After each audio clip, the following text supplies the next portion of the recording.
Hello, my name is Kylie, and today I'm going to demonstrate how we do a blood pressure check at the cat care clinic. And this is some of the things that you'll be expecting that you'll be seeing.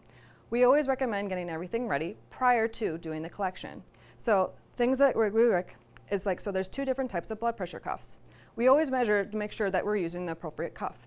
Because if you're using the wrong cuff, it'll affect the effectiveness and the accuracy of your blood pressure. So for little kitties, we'll have this little size, and for the normal size kitties, we'll be using this size. This is what's called a Doppler, and this is the type that we're going to be using to collect our blood pressure. We usually always recommend using headphones to minimize any type of noises to scare the cat, because we want this to be in a really calm environment to try and minimize any type of stress. The type of lube that we're going to be using is ultrasonic lube. We usually keep this in the incubator to try and minimize any type of cooling when it's being applied, because applying it at room temperature can be kind of a little bit more of like traumatic for a cat sometimes because it's cold. So to minimize that, we usually put it in the incubator and then we'll pull it out prior to application. We're now going to demonstrate how to take a blood pressure. Earl is going to help us demonstrate how to take a blood pressure today. And usually we want to wait and let them relax to make sure that when they're ready. Because we wouldn't want to go too quickly. We want to make sure that we're going slow and we're calm and we're using quiet voices to reassure the cat that they're comfortable and everything is okay. We're going to measure to make sure that we're using the proper cuff sized.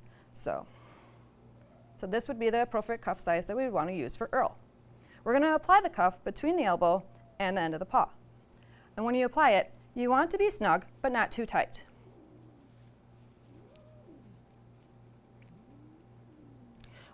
We usually recommend always putting the headphones on to make sure that you minimize any type of noise. I'm going to apply some lube to the area that we're going to be applying the probe, because we're going to want to apply the lube directly onto the sensor and onto the digital artery of the paw. And now we're just going to be holding pause.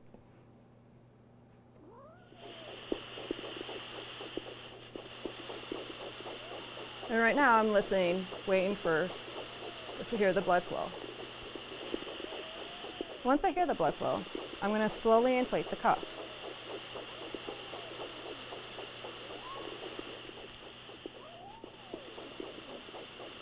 And I'm slowly deflating the cuff until I hear the heart rate again. We'll do this 5 times. Slowly inflating the cuff each time and deflating. There we go.